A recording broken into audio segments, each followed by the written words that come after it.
네, 안녕하십니까. 공드림 한국사 기본 이론 강의를 진행을 하고 있습니다. 저희가 지난 시간에 고대 문화사에서 사상사까지 살펴봤습니다. 불교라든가 도교라든가 풍수지리 사상까지 살펴봤었죠. 이 시간에는 148쪽입니다. 이어서 고대 문화의 마지막 내용들을 좀 마무리를 좀 하도록 하겠습니다. 먼저 고대 문화사의 과학기술 부분에서 천문학부터 한번 봅시다. 천문학. 천문학은 삼국시대에서요, 고려 조선시대 때까지 다 갔습니다.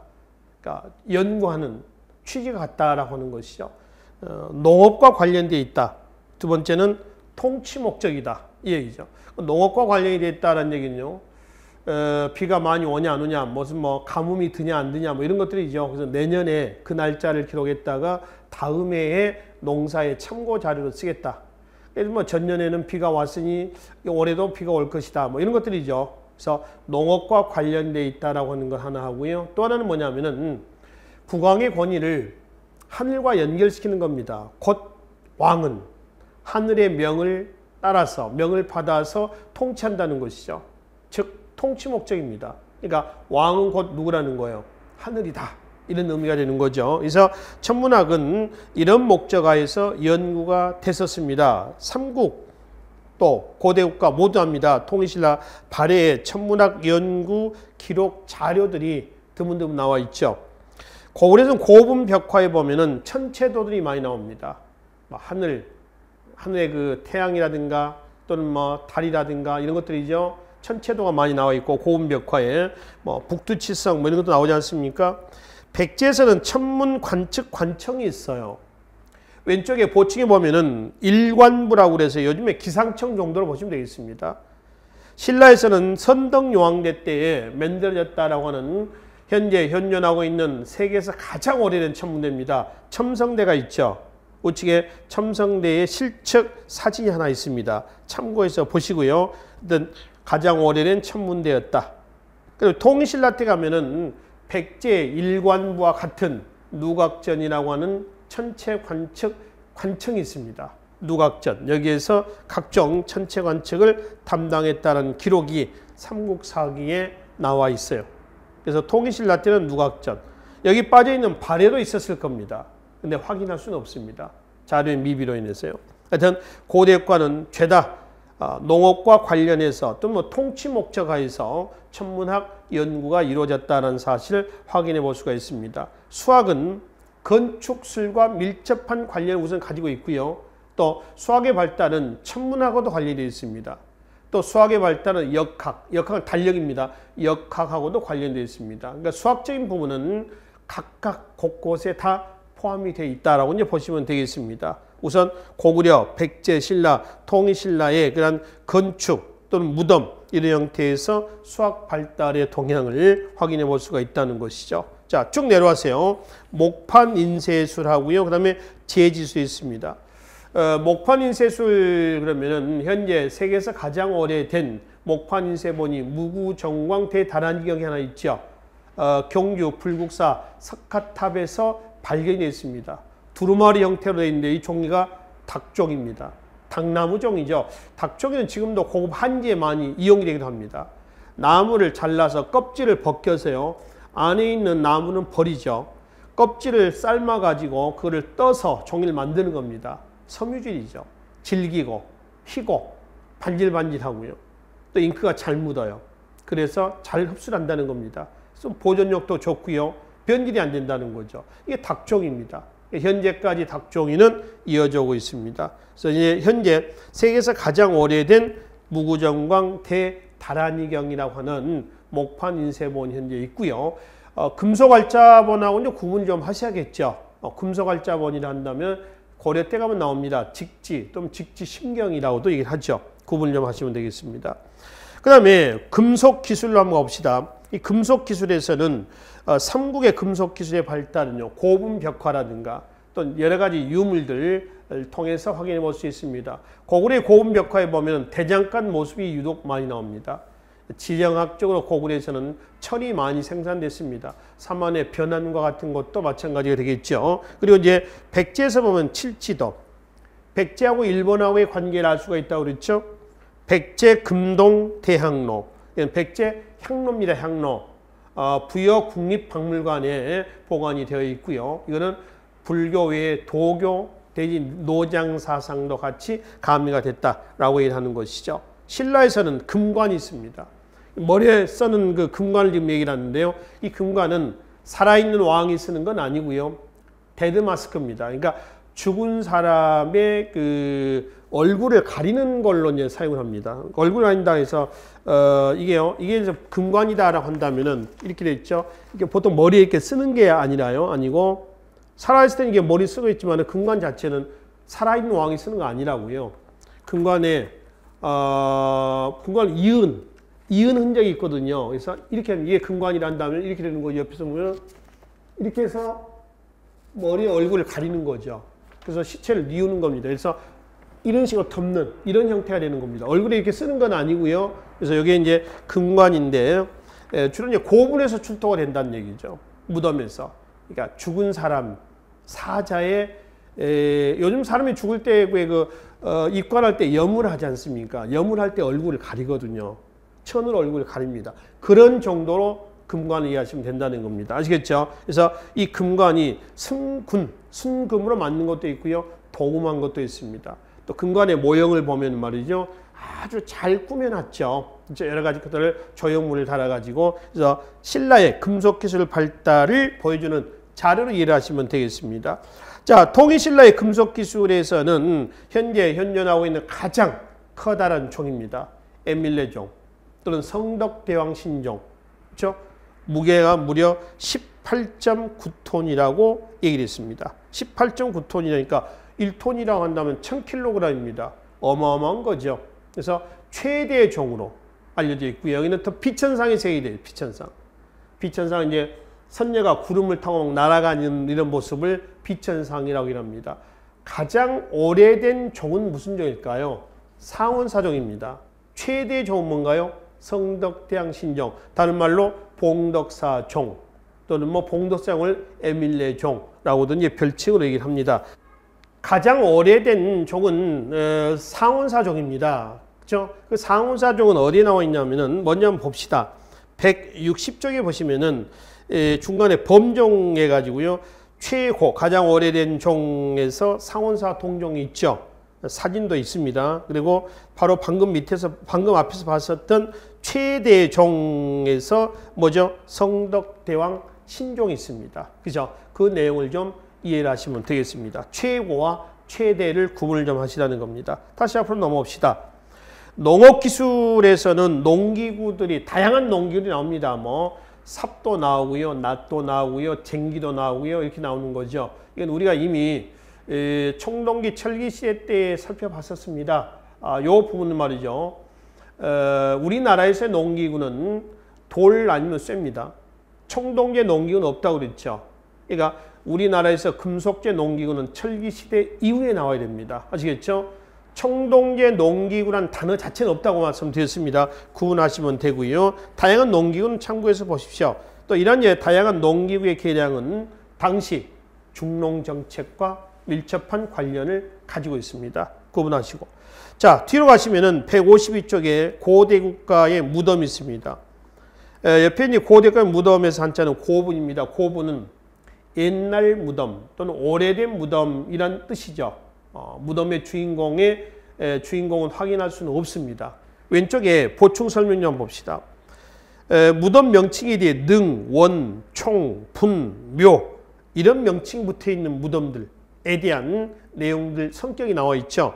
능은 왕이나 왕비의 무덤이죠.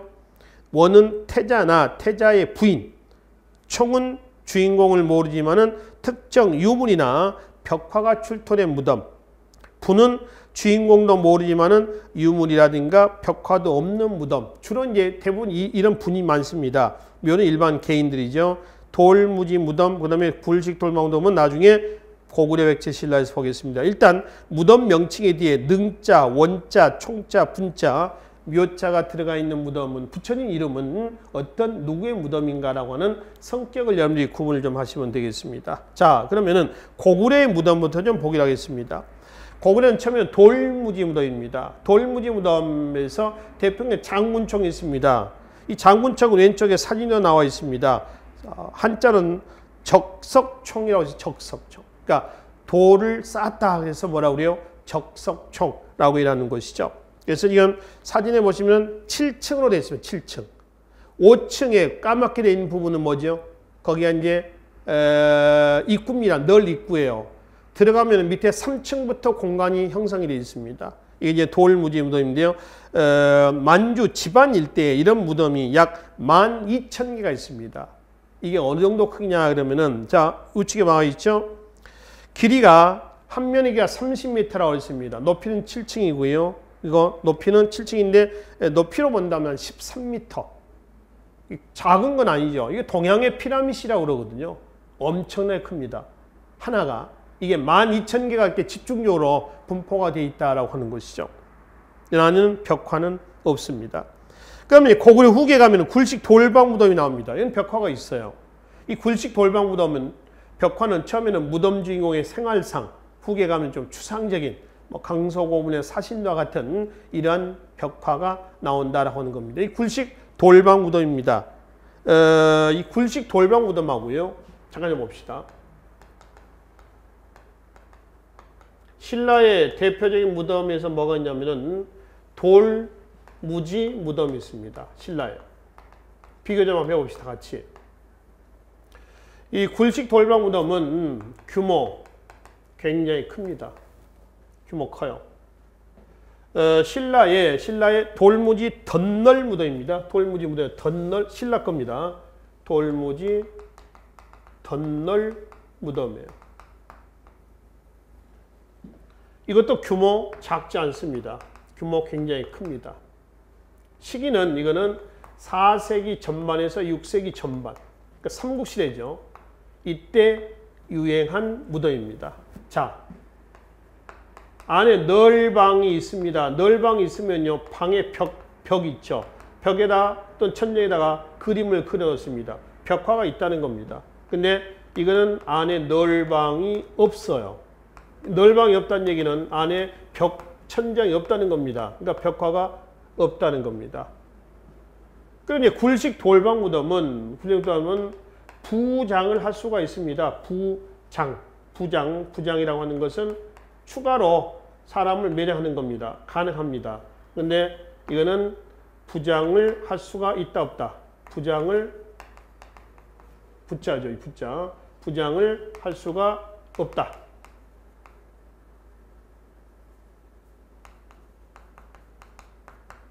할 수가 없습니다. 즉 부장을 할 수 없다는 얘기는 단장이라는 겁니다. 단장이라고 하는 건 뭐예요? 한 사람만 매장한다는 거죠. 한 사람 매장 끝났네. 자, 이 무덤은 도굴 위험이 있습니다. 아니, 뻥 뚫려 있어요. 널방이 있다고 그랬잖아요. 이거 도굴 위험이 있습니다. 그래서 부장품 보존 불가능이다. 근데 이 무덤은 도굴 위험이 없어요. 그래서 부장품 보존이 가능하다. 이런 특징입니다. 그래서 이 굴식 돌방 무덤이 이제 이렇게 돼 있어요. 겉으로 보면 이런 형태입니다. 이런 형태로 돼 있어요. 외형상 보면 측면에서. 그리고 안에는 이렇게 돼 있습니다. 여기는 봉토입니다. 흙입니다. 천정은 아청입니다. 대부분 아청인데 고구려는 모주림 천정 구조라고 해서요. 모서리를 축소시켜서 올려가는 겁니다. 이 모주림 천정 구조는 고구려의 무덤이 발에 영향을 주잖아요. 154쪽에 맨 밑에 보시면 모주림 천정 구조라고 있어요. 발에서. 그래서 천정을 올려다 보면 네모나죠. 건물 구조가 똑같습니다. 모서리 있게 줄여나간다. 모조리 줄여나가서 축소시켜 나가는 것. 이거를 모주림 천정 구조라고 그래요. 발에 영향을 주고 있습니다. 그리고 여기 이제 입구가 있습니다. 입구. 여기 입구죠. 입구는 뭐 열었다 닫을 수가 있습니다. 막았다가 또는 뭐 열었다 오픈했다 할 수 있죠. 널 안으로 들어가는 굴식이라고 했죠. 굴식. 터널식입니다. 그리고 안에 들어가면 여기는 뭐냐면 관과 부장품을 넣어놓는 곽이 있습니다. 이런 형태죠. 자, 이거를 이렇게 잘라보겠습니다. 잘라서 입체적으로 오른쪽 면을 좀 한번 그려볼게요. 이런 형태입니다. 이 형태죠. 그리고 이제 안의 모습은 천정, 벽이 이렇게 있습니다. 여기는 봉토입니다. 흙의 흙. 그리고 관과 부장품이 여기에 들어있는 곽이 있습니다. 자, 이걸 말이죠. 이거를 드러내 보겠습니다. 위에서 내려다본 모습을 한번 그려볼게요. 이거는 이 부분이 돼 있습니다. 여기는 이제 이런 형태가 되는 거죠. 여기는 봉토, 흙이 채워질 부분이고요. 그리고 여기는 입구입니다. 입구죠. 입구는 요 입구입니다. 이 부분이 요 입구입니다. 그리고 들어가면 여기에 뭐가 있냐면은 관과 부장품을 넣는 곽이 이렇게 있습니다. 천정은 아청입니다. 그럼 여기다 이제 뭘 하냐면은 천정이라든가 벽에다가 그림을 그려 놓습니다. 벽화가 있죠. 이런 형태예요. 이게 굴식 돌방무덤입니다. 근데 돌무지 덧널무덤 있죠. 신라의 돌무지 덧널무덤을 보시면 되거든요. 연을 교재에 154쪽에 있어요. 154쪽 내용을 토대로 해서 다시 한번 그려봅시다. 지면이 있습니다. 그리고 여기에 곽, 그 다음에 부장품을 넣은 곽입니다. 관입니다. 그리고 여기에 이제 나무 덧널이 있습니다. 나무로 만든 덧널이에요. 덧널입니다. 그리고 여기에는 돌과 자갈로 쌓아져 있습니다. 돌과 자갈 이렇게 해서 쌓아놓죠. 그리고 이제 한층으로는 뭐가 있냐면은 점토입니다. 점토. 이 점토는 말이죠. 누수를 막자는 겁니다. 물이 새서 들어가는 거. 요즘에 방수장치입니다. 점토고요. 그 다음에 여기 이제 봉토입니다. 흙이죠. 흙. 봉토 모양이죠. 이런 모습이죠. 이건 이제 규모 커요. 4세기에서 6세기 전반입니다. 널방이 없습니다. 이건 널방 아닙니까? 근데 이거는 나무로 됐다고 그러지 않습니까? 시간이 오래되면 어때요? 이거 썩어. 무너져 내립니다. 일부러 무너져 내리게 하기 위해서 나무로 해놨습니다. 안 그러면 돌로 해놨겠죠. 무너지지 말아라고 한다면. 그렇죠? 그리고 널방이 그래서 없어요. 이건 나중에 무너져 내릴 공간입니다. 방이 없으니까 벽이나 천정이 없지요. 그러니까 벽화가 있어 없어? 없죠. 그래서 여기서 출토됐다는 천마도 있죠. 천마도. 천마도는 벽화예요? 아니면 부장품이에요? 천마도는 벽화가 아닙니다. 천마도는 부장품입니다. 그래서 이제 무덤에 관한 기출문제 보면 돌무지 덧널 무덤에서 또는 천마총에서 출토됐다는 천마도는 벽화다. 또는 뭐 천마총에서는 천마도라고 하는 벽화가 화려한 천마도라는 벽화가 그려져 있다. 다 틀린 문장이야. 그렇지? 천마도는 벽화가 아닙니다. 부장품이죠. 부장품. 그러니까 천마도라고 하는 부장품이 발견이 돼서 이 무덤 이름을 천마총이라 한다라고 하는 거죠. 뒤에 총자가 붙어있는 무덤은 왼쪽에서 말씀을 드렸습니다. 앞에서. 그리고 이제 이거는 단장입니다. 한 사람만 매장할 수 있다는 겁니다. 한 사람만 매장하죠. 나중에 이 사람이 죽었어. 이 사람의 부인이 죽었어. 이 무덤 파고 또 여기다가 또 매장할 겁니까? 이거 규모가 어마어마하게 크거든요. 경주에 가면은 이런 무덤들을 경주 고분군에서 확인해 볼 수가 있지 않습니까? 그죠? 그래서 이거는 한 사람만 매장한다. 이거는 한 사람이 죽었죠? 뚫고 들어가서 다시 또 매장하고 또 막아놓고 이렇게 할 수가 있습니다. 부장이 가능하다는 거죠. 그리고 이거는 도굴이 쉽다고 그랬죠. 이거는 안이 뻥 뚫려져 있어요. 여기만 헐면 들어가서 꺼내올 수 있다는 얘기입니다. 근데 여기는 도굴 위험이 없어요. 이거 도굴하려면 어떻게 해야 돼요? 흙판 해야죠. 진흙판 해야죠. 돌판 해야죠. 또 안에 또 콱 막혀 있을 거 아닙니까? 이런 무덤들은 도굴하기가 어렵습니다. 그래서 부장 보존이 가능하다라고 하는 것이죠. 그래서 굴식 돌방 무덤하고요. 돌무지 덧널 무덤은 이렇게 이제 구분하시면 되겠습니다. 하나 더. 돌방 무덤하고 벽돌 무덤이 있습니다. 벽돌 무덤은 한자에 벽돌 전자를 이렇게 써요. 그래서 전축분이라고도 얘기를 합니다. 벽돌 전차입니다. 그러니까 무령왕릉 같은 경우가 이제 전축분이죠. 이런 형태로 되어 있다라고 이제 보시면 되겠습니다. 그러니까 똑같은 형태인데 무덤 안의 재료가 돌이면 돌방 무덤이고요. 벽돌이면 뭐라고? 벽돌 무덤이다. 전축분이다. 라고 이제 구분하시면 되겠습니다. 해서 152쪽에 보시면은 고구려의 굴식 돌방 무덤에서 덕흥리 고분, 강서고분 그 독의 영향을 받았다는 사신도가 있죠. 그다음에 쌍용총. 이 쌍용총은 왼쪽 그림 한번 사진 봐봐요. 팔각 쌍기둥이 있죠. 이게 이제 팔각 쌍기둥인데요. 뭐냐면은 이 쌍용총이 이렇게 돼 있어요. 굴식 돌방 무덤인데 이런 형태인데 이 형태인데 안에 현실이 두 개가 있단 말이에요. 현실이. 그래서 이런 형태로 되어 있습니다. 그리고 여기도 이제 이런 형태로 되어 있겠죠. 여기서 들어가가지고 이 방에서 이 방으로 들어가는 입구에 팔각으로 된 쌍기둥이 이렇게 있습니다. 이 기둥. 이 기둥을 건너서 이 안으로 들어가는 겁니다. 그래서 사진에 보시면 팔각 쌍기둥에서 쌍기둥, 기둥이 두 개가 있는 그런 모습이란 얘기죠. 이거는 서역 계통의 영향을 받았고요. 천정 구조가 아까 모주림 천정 구조라고 해서 모서리를 줄여나가는 이러한 천정 구조라고 보시면 되겠습니다. 자, 그 다음에 이제 무용청, 무용하는 모습이 있어서 무용청이라고, 다른 의미는 없어요. 무용하는 벽화가 있어서. 각조청이라고 하는 거는, 각조는 씨름이에요, 씨름.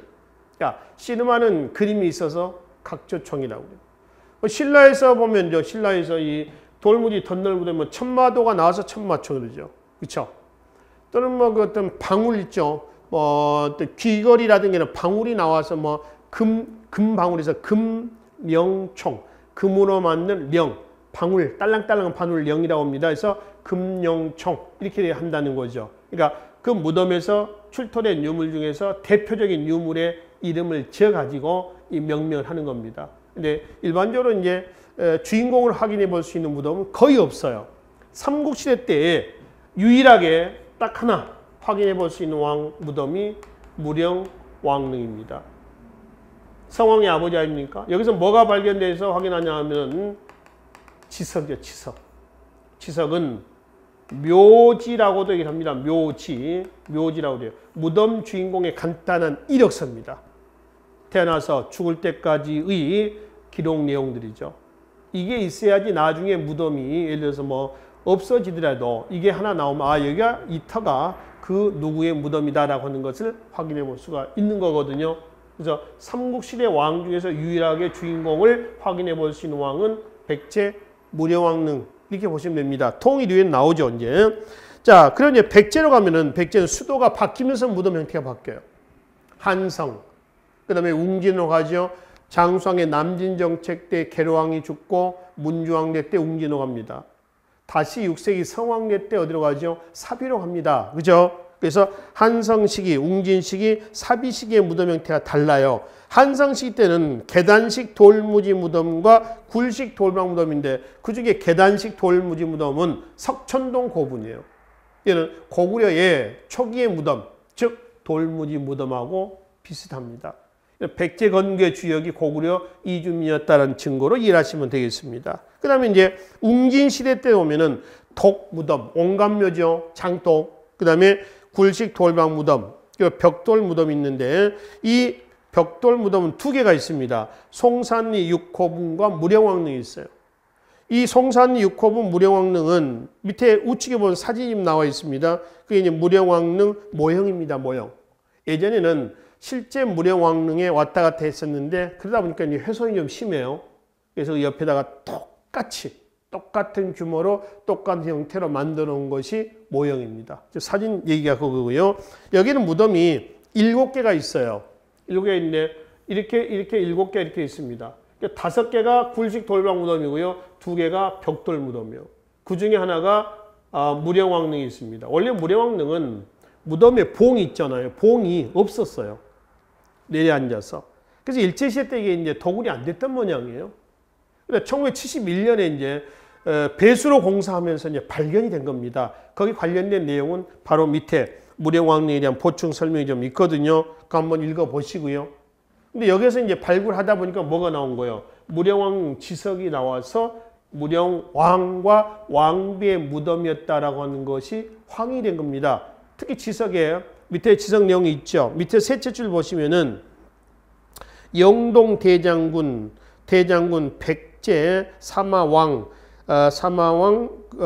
연 62세에 62살에 사마왕이 죽었다는 건데 영동 대장군 백제 사마왕이라고 했습니다. 영동 대장군 중국 남조 양나라에서 무령왕에게 내렸던 칭호고요. 사마는 뭐냐면은 김부식의 삼국사기에 보면 무령왕의 이름을 사마, 부여 사마죠. 사마라고 되어 있습니다. 딱 사료상 일치가 되는 거죠. 그래서 무령왕과 왕비의 능으로 확인이 된 겁니다. 그래서 그 내용들을 읽어보시고요. 그 다음에 이제 6세기 성황례 때 사비로 수도로 옮깁니다. 사비로 옮긴 이후에는 바로 굴식 돌박 무덤, 돌무덤, 구덩식 돌곽 무덤 등이 있는데 여러분들 굴식 돌박 무덤 하나만 이해를 하시면 됩니다. 이 형태는 아까 그렸던 요 모습의 굴식 돌박 무덤이다라고 이해를 하시면 되겠죠. 그래서 백제는 수도가 바뀌면서 무덤 형태가 바뀌고 있다는 겁니다. 자, 한편 신라의 무덤은 뒤에 돌무지 덧널 무덤하고요. 굴식 돌박 무덤이 있습니다. 이 돌무지 덧널 무덤은 아까 여기에서 말씀을 드렸습니다. 이런 특징을 가지고 있고요. 그 대표적인 것이 천마총이다. 왼쪽에 사진을 보시면은 경주에 가시면은 천마총 한 번쯤은 다녀오셨을 겁니다. 지금 그 천마총 보면은 입구가 있죠. 이렇게 원래 그 구멍이 뚫려져 있는 건 아닙니다. 원래는 꽉 막힌 거 이렇게 그렇죠? 꽉 막힌 건데 현재 발굴해 놓은 것은 반만 발굴해 놓은 겁니다. 그래서 여기에 들어와서 이제 나가는 이런 형태가 입구, 출구 이렇게 되어 있습니다. 이거 이제 발굴하고 나서 뚫어놓은 것이지 실제 당시 만들어졌을 때부터 구멍이 입구가 만들어진 것은 아니다라고 하는 거죠. 이거는 발굴 이후에 이렇게 되어 있었던 것이죠. 그리고 밑에 천마도는 벽화가 아닙니다. 부장품을 얘기한다라고 하는 것이죠. 기타 뭐 황남대총, 얘는 부인대라는 글자가 새겨집니다. 부인대. 부인은 여자를 얘기하는 거죠. 그러니까 부부의 무덤 우리가 추측을 하고 있습니다. 그 다음에 호우총, 호우. 호우라고 하는 건 뭐죠? 호우는 청동 그릇을 얘기했죠. 이는 고구려하고 신라하고의 관계를 알 수 있는 유물이라고 말씀을 드렸습니다. 호우가 나왔다는 거죠. 서봉청 할 때 서는 스웨덴 왕자를 데려다가 발굴합니다. 그래서 스웨덴 한자로 얘기하면 서전이라고 그래요. 그래서 서전의 서자와 봉은 뭐죠?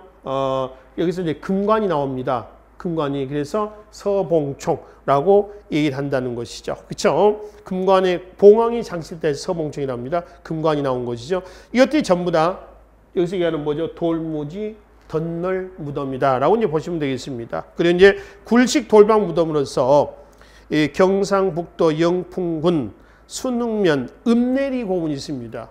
영풍, 영주 쪽인데요. 영풍 쪽에 가면은 길을 가다 보면 길 바로 옆에 하나 있습니다. 근데 그거는 저도 처음에 갔을 때는 그게 진짜인 줄 알았는데 그거는 가짜고 모형이고요. 진짜는 그 안쪽에 있습니다.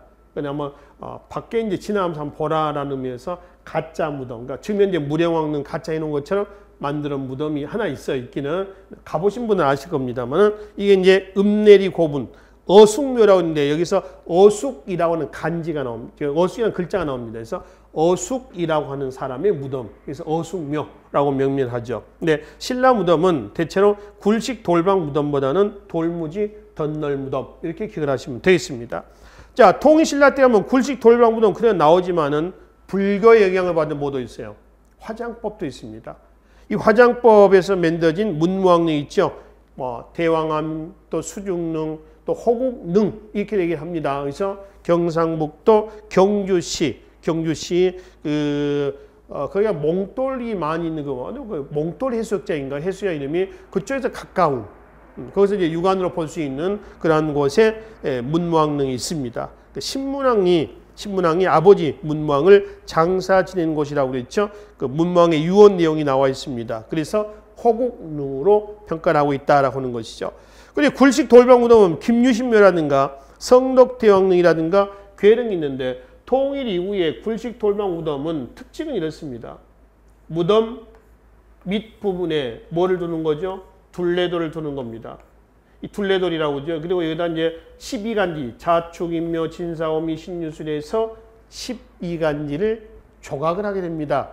이게 이제 통일신라 때 나와서 12간지를 조각한 겁니다. 고려, 조선의 왕릉에까지 그대로 계승이 되고 있다라고 하는 겁니다. 원성왕릉을 괴릉이라고 하는 것은요, 무덤을 만들기 위해서 팠는데 그냥 물이 흘렀답니다. 물 고량이 있었단 말이에요. 물 수로가 있었던 거죠. 우리 지하에 보면 물 수로가 있잖아요. 거기에 이제 무덤을 만들어 놔야 되는데, 써야 되는데, 물이 흐르니까 물 속에다가 첨벙 관을 넣을 수도 없잖아요. 그래서 거기다가 돌을 하나 얹어가지고 그 위에다가 관을 얹었다는 겁니다. 걸괴자를 써서 괴릉이라고 얘기를 한답니다. 그래서 괴릉 그러면은 원성왕릉을 얘기한다라고 이제 보시면 되겠습니다. 자, 발해는 고구려의 영향을 받았던 굴식 돌방 무덤이 있고요. 이게 정해공주 무덤입니다. 천정구조가 모주림 천정구조고요. 그리고 당나라 영향을 받았었던 벽돌 무덤으로서 정해공주의 동생 8세기와 문왕의 넷째 딸 정효공주 무덤이 벽돌 무덤이에요. 여기 이제 벽화도 그려져 있습니다. 그래서 사진에 보면은 정효공주 묘에서 사방에 벽화가 그려져 있는 모습을 확인해 볼 수가 있습니다. 그래서 무덤은 고대 문화에서 가장 많은 문화의 소산이자 문화의 보물 창고다라고 우리가 무덤에 대한 내용에서 한번 특강에서 한번 다룬 적이 있었죠. 그 내용을 좀 참고하시면 되겠습니다. 자, 그리고 이제 고대 문화에서 155쪽에 건축을 좀 가겠습니다. 이 건축은 일단 수학과 밀접한 관련을 가지고 있습니다. 수학의 발달은 건축의 발달과 관련이 있죠. 궁궐, 사원, 가옥, 성곽 등인데 물론 현재까지 흔적이 남아있는 것도 있습니다만은 거의 없습니다. 성곽 정도만 현재 남아있건 현재 남아있지는 않다.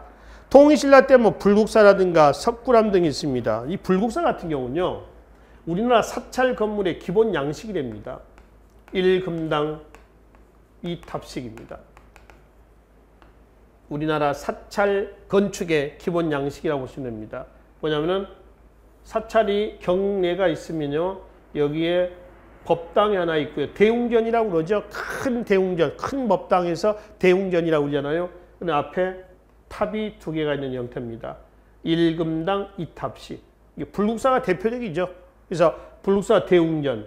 그럼 이제 전면에서 봤을 때 왼쪽이 석가탑, 오른쪽이 다보탑에서 2개의 탑이 전면에 배치가 되어 있습니다. 자, 뒤로 가시면은 안압지가 있습니다. 지금 이 안압지라는 얘기는 쓰지 않고 공식 이름은 동궁과 월지라고 하죠. 경제. 동궁 동쪽에 있는 궁궐입니다. 아마 왜 그 태자들이 있죠. 고려나 조선시대 태자들이 기거했던 그 건물이 동궁이라고 하잖아요. 그죠? 동궁전 그러면 태자나 세자를 지칭하는 겁니다. 그래서 동궁과 월지, 월지는 여기 이제 달빛이 잘 비쳤다. 월지라고 합니다. 안압지란 얘기는 조선 15세기 때 붙인 이름입니다. 기러기 한자, 오리 합자를 쓰는데요. 기러기하고 오리가 많이 논일었다는 얘기죠. 이건 이제 멸망한 나라의 어떤 그 아주 음침한, 그리고 피폐한 그런 모습을 보여주는 겁니다. 참고로 이 안압지는 저수지가 아닙니다. 농업과 관련된 건 아니고요. 인공연못이에요. 인공연못입니다. 그래서 경주 당시 진골 귀족들의 생활 모습을 확인해 볼 수 있는 자료입니다. 여기서 많은 유물들이 출토가 됐습니다. 많이 알고 계시는 그 경주 안압 출토됐다는 주사위. 주사위는 보통 육각인데 이건 14면의 주사위가 나오죠. 각 면마다 벌칙이 기록이 되어 있고요. 그 벌칙을 던져서 술을 마시다가 던져서 나온 면의 벌칙을 수행하는 겁니다. 무슨 뭐 한 번에 술 석 잔 마시기, 뭐 귀 잡고 술 마시기, 또는 뭐 간지는 펴도 웃지 않기, 뭐 이런 것들이 기록이 되어 있어요. 안압지에서 출토했다는 주사위의 내용이 있었습니다. 특히 이 안압지는 신라의 그 조경술, 건축술이죠. 이걸 보여주는 증거 자료를 보시고요. 발해 건축에서는 당나라 수도가 장안성이죠. 이걸 모방했었다는 수도 상경의 주작대로입니다. 주작대로 그렇죠. 주작대로는 사신도에 보면은 동, 서, 남북 그러죠. 동, 청룡, 서, 백호. 남쪽은 주작이죠. 주작. 그 다음에 북쪽은 현무입니다. 청룡이고요. 하얀 호랑입니다. 얘는 새입니다. 현무, 검은 거북이하고 이제 뱀이 한 몸뚱아리로 칭칭 엉켜져 있는 이런 모습을 얘기하는 것이죠. 방향 보면 동서남북입니다. 주작대로라고 하면은 뭐냐 하면 대로입니다. 대로. 큰 도로예요. 그래서 지금 보면은 남쪽에 있는 큰 도로를 얘기한다는 거죠. 궁궐이 이렇게 있으면은, 그치? 그래서 왼쪽에 사진을 보시면은 상경의 주작대로에서 밑에 주작대로에서 큰 도로가 있습니다. 계획도로입니다. 요즘 얘기하는 계획도시 정도로 해석하시면 되겠죠. 그리고 이제 이건 이제 그 중국 당나라 영향을 받은 거고요. 온돌장치는 고구려 영향입니다. 온돌은 중국 문화가 아니라 우리 문화예요. 중국 문화가 아닙니다. 온돌장치. 또 사원 건축은 그 상경의 그 지도를 보시면은 그 절터가 굉장히 많이 나오죠. 이거는 불교 융성의 증거입니다. 발해불교는 고구려 영향을 받았었던 귀족 불교다고 말씀을 드렸죠. 자, 그다음에 불교가 융성하면서 석탑뿐만 아니라 뒤에 나오는 불상도 많이 나올 겁니다. 자, 탑에서 말이죠. 석탑과 그다음에 승탑이 있습니다. 승탑은 한자는 부도라고 그래요. 석탑은 부처님의 사리탑입니다. 승탑은 승려의 사리탑입니다. 이거는 불교 선종의 유행과 밀접한 관련을 가지고 있습니다. 그러니까 선종이 유행했을 때 승탑이 많이 나옵니다. 우리나라 승탑의 기본 양식은 팔각 원당형입니다.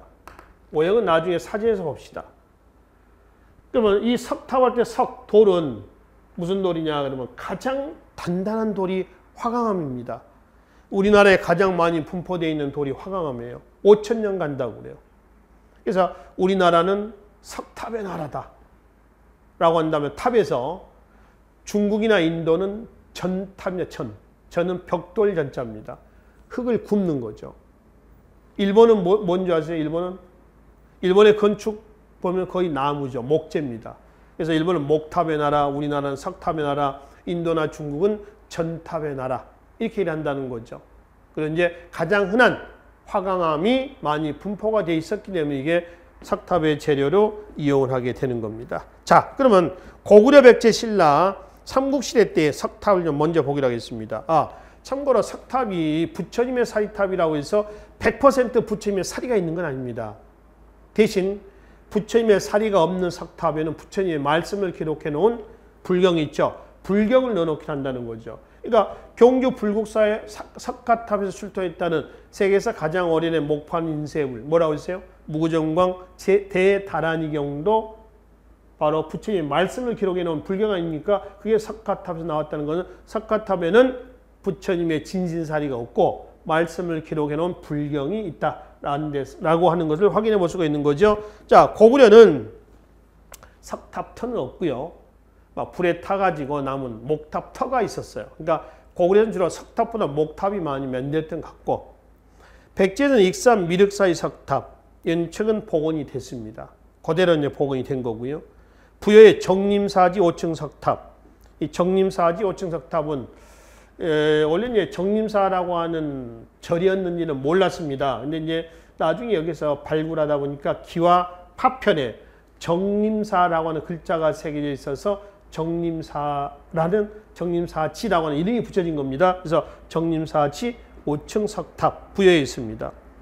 신라의 황룡사 9층 목탑은 이거는 신라의 호국불교의 상징물이라고 했죠. 신라 주변 9개 나라가 신라의 조공을 바쳐온다는 염원을 담고 있는 목탑이었습니다. 몽골 3차 침략 때 소실됐습니다.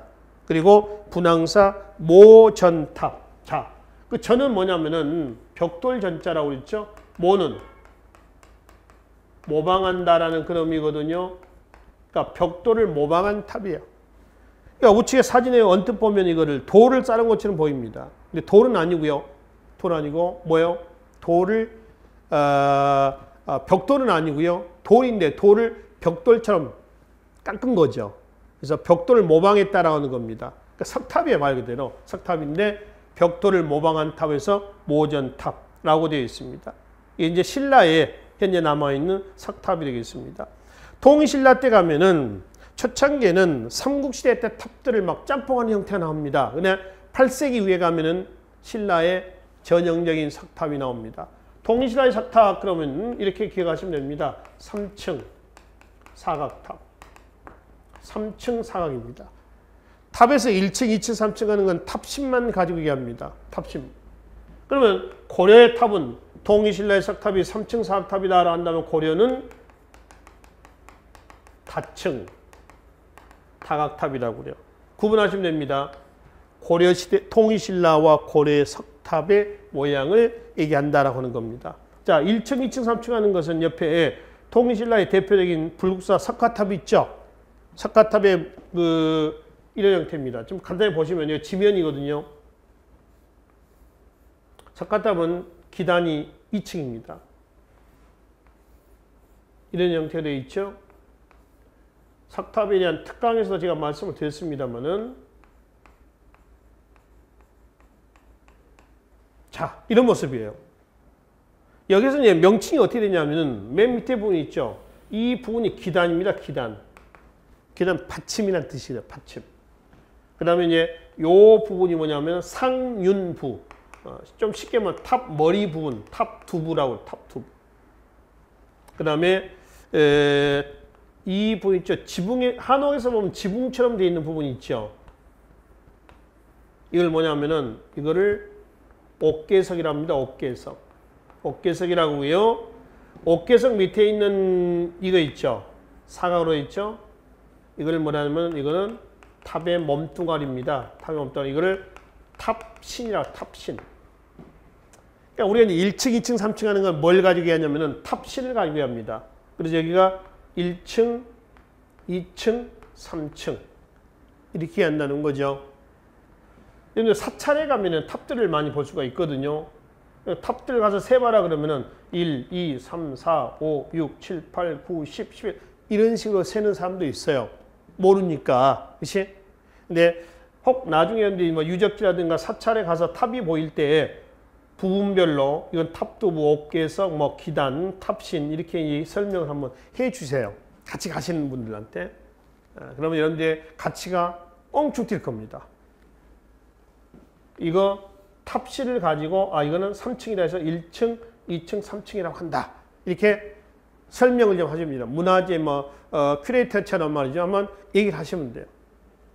그러면 아마 여러분들 보는 눈이 달라질걸요.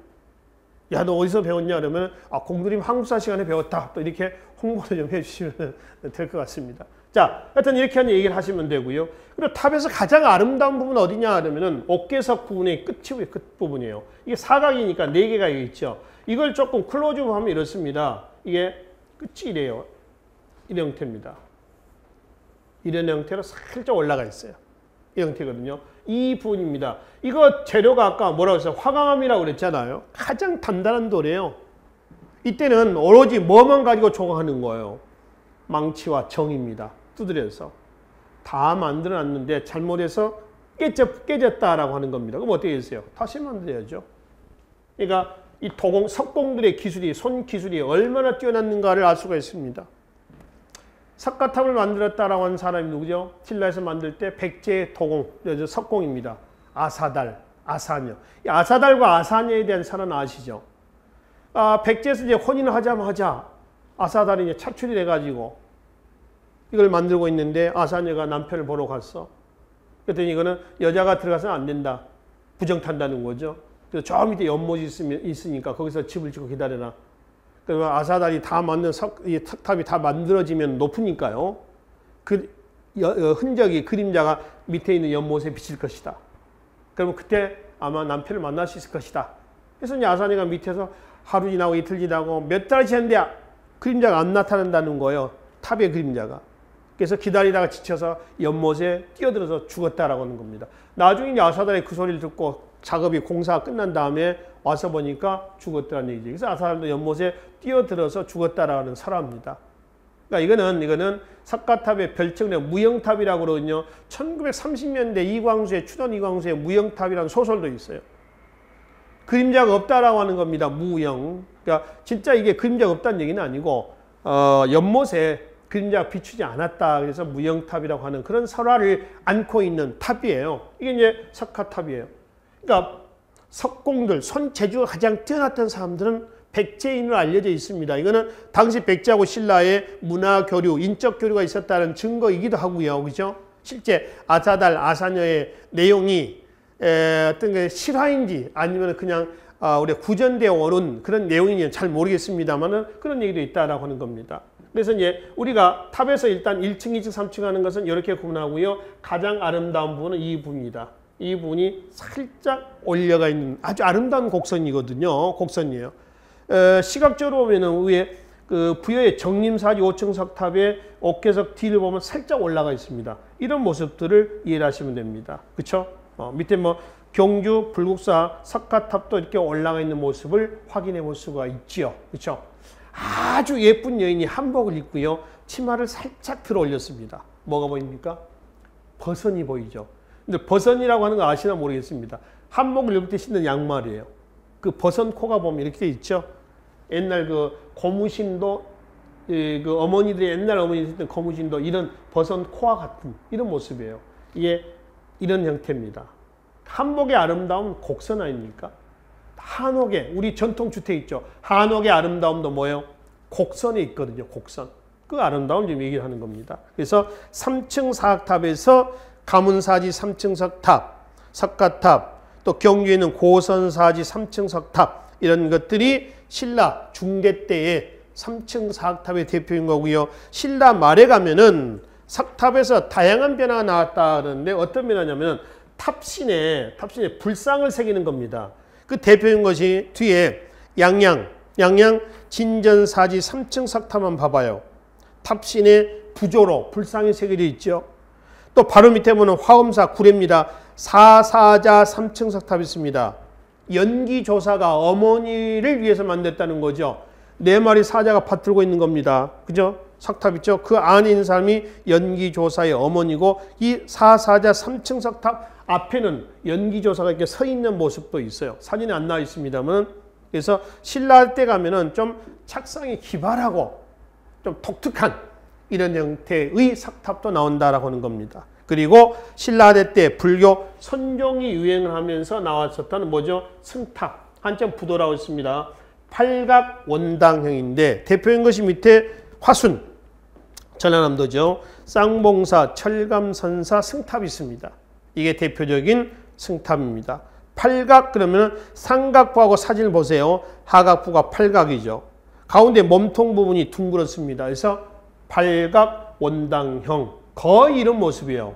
우리나라 그 부도 선종의 영향을 받았다는 승탑은 거의 이런 모습이다. 그래서 석탑은 부처님의 사리탑, 승탑은 승려의 사리탑 이렇게 이제 구분하시면 되겠습니다. 한편 불교의 융성은 석탑과 승탑만을 가져오진 않았습니다. 바로 밑에 불상도 많이 나오죠. 이 삼국 각기 공통적으로 출토되고 있는 불상이 금동 미륵보살 반가상입니다. 반가사유상. 반가라고 하는 건 다리를 한번 보실래요? 한쪽만 올렸죠. 이게 있죠. 두 쪽 다리 이렇게 올리면 뭐예요? 가부자가 되는 거고요. 한쪽만 올려서 반가부자, 반만 가부자를 떴다는 겁니다. 사유라고 하는 건 생각하고 있는 모습이에요. 그래서 앉아서 지그시 눈을 감고 생각하고 있는 모습. 이제 금동 미륵보살 반가사유상 삼국 각기 공통적으로 출토되고 있는 불상이 되겠습니다. 자, 구체로 고구려에 연가 7년명 금동열애상이 있죠. 뒤에 광배가 보이죠. 광배 뒤에 연가 7년이라고 하는 글자가 있어요. 물론 연가가 언제 때 연호인지는 모르겠습니다만은 하여튼 고구려에서 현재 현존하고 있는 현재 확인되고 있는 가장 오래된 그 연호는 광개토황제 때 영락이라고 하는 연호에 있었습니다. 근데 이 연가란 연호는 사료상에서 확인할 수는 없어요. 그리고 이제 우측에 보시면은 백제 서산 마의 삼존불상, 백제 미소라고 그러죠. 가운데 있는 보살이 앞으로 고부지로 팍 튀어나와 있죠. 좌우에 협시보살이 있습니다. 좀 뒤로 가 있죠. 그래서 한 면의 돌을 그렇게 깎은 겁니다. 백제 미소라고 하죠. 보는 각도에 따라서 빛이 비치는 각도에 따라서 웃는 모습이 달리 보인다고 그래요. 경주에 가면은 경주 용장리 배리 석불입상 또는 배리는 현재 지명은 배동입니다. 동 이름이 배동이에요. 그래서 세 개의 석불입상인데 원래 이게 3개가 있었던 건 아니고요. 경주 남산에 흩어져 있던 걸 이쪽으로 모아놓은 겁니다. 역시 이 배리 석불입상도 미소가 아주 아름답게 신라인의 미소로 우리가 추측을 하는 거죠. 이렇게 해서 그려져 있습니다. 조각이 되어 있다라고 하는 겁니다. 그래서 고구려, 백제, 신라의 불상들은 각기 대표인 거고요. 공통적인 것은 금동미륵, 보살, 반가, 사유상도 있습니다. 통신라에서는 대표적으로 석굴암 본존물이 있죠. 가장 대표인 겁니다. 그리고 이제 신라 하대 때 가면은 마지막에 보시면은 창흥, 보림사의 비로자나불, 또 철원, 도, 피안사 불상, 우측에 사진이 철원 도피한사 불상이 되겠습니다. 이런 것들이 있고요. 뒤에 가시면 석정을 있습니다. 이거는 무열왕비의 받침돌. 사진 밑에 보세요. 성덕대왕릉의 12간지. 부조로 됐던 것이 앞으로 툭 튀어나왔습니다. 입체가 됐죠. 법주사, 쌍사자 석등이 있습니다. 두 마리의 사자가 받들고 있는 거죠. 이 불교 건축 조형물에 보면은 유독 많이 나오는 짐승 건축이 있습니다. 뭔가요? 사자죠, 사자. 사자는 아까 뭐 화엄사 4마리 사자가 받치고 있는 석탑도 있잖아요. 구례 화엄사 사사자 삼수석탑. 사자는 불법 수호동물이라고 그래요. 불법. 그러니까 건축에서 보면은 불교 건축은 사자상들이 굉장히 많이 나와요. 요즘도 그렇습니다. 민가에 있는 사찰도 있죠. 산사에 있는 사찰도 있습니다만 거기에 들어가다 보면은 뭐 석수, 즉 사자상입니다. 돌로 만든 짐승상입니다. 사자의 그 돌 사자상 모습이 많이 나온다는 겁니다. 이유는 사자는 불법을 수호하는 동물, 이렇게 이해를 하시면 되겠습니다. 자, 그 다음에 밑에 법령 아까 말씀드렸죠. 발해에서는 뭐 불상, 불교 융성의 증거죠. 왼쪽에 사진 보세요. 이게 이제 동경 국립박물관에 보관이 되어 있는데 2명의 부처가 나란히 앉아 있는 모습입니다. 이불병자상이라고 얘기를 하죠. 도자기는 당의 수출품입니다. 가볍고 또 다양한 색깔에다가 광택도 찰난 발해의 독자적인 수출품이고요. 석등이 있죠. 왼쪽에 있는 발해 석등이 있습니다. 돌로 만든 등입니다. 옛날 건축물에는 석등들이 많이 나와요. 뭐 아까 신라에 그 쌍사자 석등도 있고 법주사 쌍사자 석등도 그러지 않습니까? 이거는 석등에 불을 지피고요. 만약에 등불입니다. 요즘에 전등에 가로등인데요. 불을 지피고 기도를 하면은 쉽게 말하면 기도빨이 잘 먹혔다고 그러죠. 그래서 거기다 불을 펴놓고 그리고 기도를 하는 겁니다. 이거를 이제 약간 축소한 것이 요즘에 촛불 켜놓고 기도하는 그런 개념으로 보시면 되겠죠. 초는 스스로 몸을 태우는 거죠. 그러니까 몸을 태우면서 자기 몸을 자기가 태우는 겁니다. 스스로 태우면서.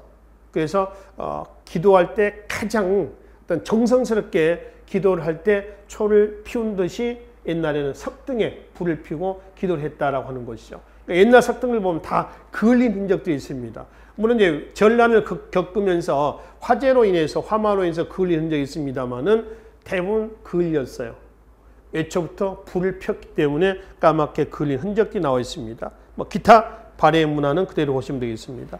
자, 그리고 이제 우측에 보시면은 서예라든가 그림 해합니다. 그림이라든가 뒤에 음악, 무용, 한문학이라든가 향가 등이 있는데 그대로 한번 읽어보시고요. 한문학만 좀 잠깐, 향가만 좀 볼까요? 교재 163쪽에 맨 위에 좀 보도록 하겠습니다. 이 향가는 말이죠. 현재 남아있는 향가가 14수가 있습니다. 향가는 향찰로 기록합니다. 향찰. 삼국유사에 14수가 있고요. 삼국유사에 14수입니다. 삼국유사 14수하고요. 그 다음에 보현시본과 11수가 있습니다. 그래서 25수가 현재 남아있어요. 보현시본과 11수는 불교 대중화에서 말씀을 드렸습니다. 향가이면서 참불가다. 네, 이 향가는 향찰로 기록한다.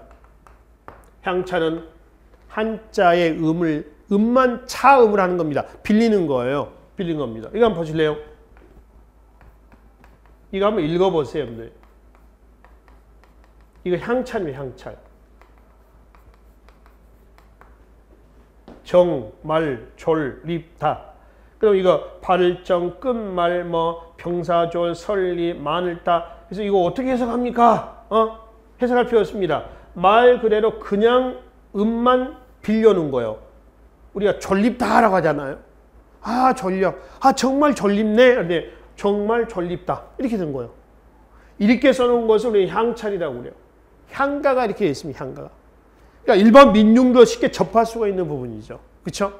그래서 현재 남아있는 것은 삼국유사의 14수, 그 다음에 보현시, 규녀가 썼다는 보현시문과 15수에서 25수가 현재 남아 있습니다. 그리고 우측에 보시면은 3대목이라고 하는 향가집이 있었다고 해요. 진성요항대 때 만들어진 향가집이라는데 현재는 남아있지는 않습니다. 남아있지 않죠. 3대목의 3대는 신라, 상대, 중대, 하대를 얘기한다고 얘기합니다. 조선시대 때 와서 붙여진 이름이라고 그래요. 언제는 남아있지는 않습니다. 자, 마지막 뒤에 삼국, 그리고 이제 고대 문화의 일본 전파입니다. 문화의 동류라고 그러죠. 문화는 서쪽에서 동쪽으로 간다라고 하는 겁니다. 고구려, 백제, 신라 문화의 일본 전파 내용을 봐두시고요. 그 중에서 가장 많은 영향을 줬던 나라는 어디예요? 백제입니다. 일본의 야마토 정권 때 아스카 문화 성립에 영향을 줬다라고 얘기하죠. 자, 고구려의 그 중에 담징이라든가 다카마스 고운의 벽화는 고구려의 수산리 고운 벽화하고 비슷하죠. 왼쪽에 벽화가 있습니다. 이거는 칼라입니다. 원래는 교재가 흑백이어서 그렇습니다만은 머리 헤어스타일 모습이라든가 위에 있는 저고리가 보통 지금 한복의 저고리는 가슴 정도까지 내려오죠. 근데 보시면 엉덩이 밑까지 내려갑니다. 또 치마를 보실래요? 주름 치마죠. 뭐 월남 치마라고 합니까? 어떤 주름이가 있는. 또 총천연색이란 말이죠. 그래서 양국 간의 문화 교류의 증거로 보시면 되고요. 그 다음에 백제에서 밑에 보면 백제 가람이라고 하는 게 있습니다. 자, 가람이라고 하는 건 뭐냐면은 가람마의 준말입니다. 사찰 건축을 통틀어서 가람이라고 그래요. 가람마의 준말입니다. 그래서 백제 건축의 영향을 받은 것이고 일본에서 나타난 건축 양식을 얘기합니다.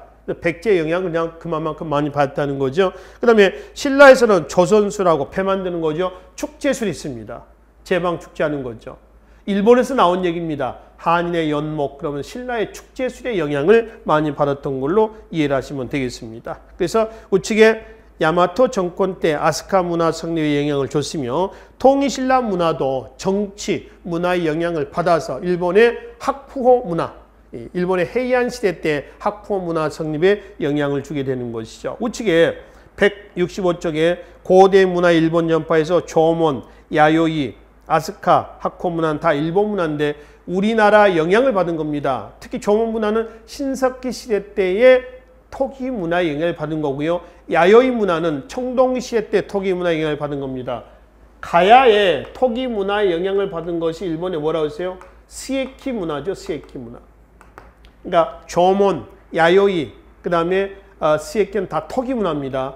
각각 신석기, 청동기, 가야 문화의 영향을 받은 거고요. 그 다음에 삼국, 아스카 문화, 통일신라 문화, 하쿠호 문화, 이건 문화의 동류. 그래서 우리 문화는 우리 문화에서 한반도에서 끝나는 게 아니라 그대로 일본에 전파했다라고 이제 보시면 되겠습니다. 그래서 고대 문화의 일본 전파까지 해서 고대사 정치, 경제, 사회 문화사까지 해서 마무리를 짓도록 하고요. 다음 시간에는 고려 중세 문화로 좀 들어와서 살펴보시는데 중세 문화로 오기 전에 여러분들이 좀 한번 읽어보시고 오셔야 될 부분이 있습니다. 앞에 정치사로 좀 넘어가 보실래요? 교재 102페이지 있습니다. 102쪽에 신라하대 모순이 있습니다. 102쪽부터 해가지고요.